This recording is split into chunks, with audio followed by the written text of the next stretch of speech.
And what did they look like, and what kind of race were they? I actually met raptors, the subterranean indigenous reptoids on planet Earth who are from here. They developed here, they evolved here, and they've been living underground for a very, very long time. So a reptoid is a term to describe any general species of a reptilian origin. When we talk about the raptors, we're talking about a specific indigenous terrestrial species that is evolved from dinosaurs and essentially went subterranean a very, very long time ago. So they tend to have longer, thinner legs. They tend to have a long, curved neck with a longer snout. I wouldn't go so far to say as that they're friendly. I would go so far as to say that they're not hostile, but people are given sort of general warnings to not wander into their territory because you might end up food if you run into the wrong group of people.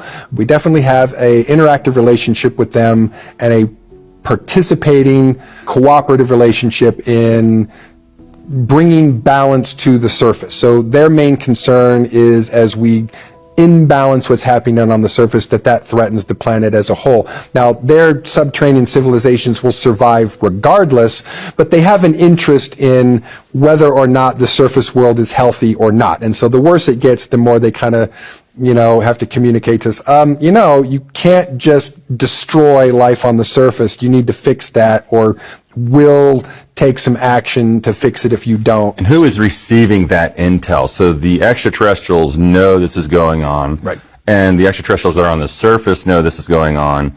Some of them may be in a position of leadership that can maybe express this problem we have. I mean, they certainly have a social political structure, and so their leadership communicates with our leadership, and they cooperate for mutual gain and mutual benefit for the planet and both species as a whole. Through my investigations, I've noticed that these underground facilities and these pockets, these inner Earth pockets, and also bases that are on top of the planet that you can't see, that are cloaked with these extraterrestrials, are utilizing technology to easily move back and forth through the universe. And what is that technology? And is it similar to the technology you use to get into inner Earth? It tends to be wormhole jump gate technology is my understanding of it. And what is a jump gate? A wormhole. If entry point opened over there, exit point could open on the other side of the grounds here, or on the other end of the planet, or on the moon, or on another planet in our solar system, or on the other end of the galaxy. And the distance separating those two doorways is really about, a foot. Right. Instead of, light years or miles or whatever. So you can go entry in one doorway, come out the other nearly instantaneously over just about any distance. And that's how you got down to inner Earth? Yes, absolutely. And why were you in inner Earth?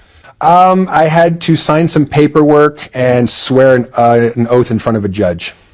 Mm.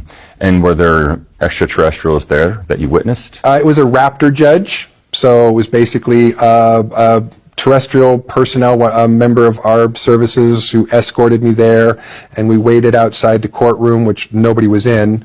But then when it was time, I went in and stood in front of him, and he asked me some questions, made me, raise my hand and swear, and then sign some papers, got a thumbprint, and then I was on my way. Was that to get more access to other places in the galaxy, or? It was to grant me a authority under their legal system, which is global. So it actually was able to extend my legal authority beyond our own federal system into a global legal network. Tell me more about the raptors and their legal authority.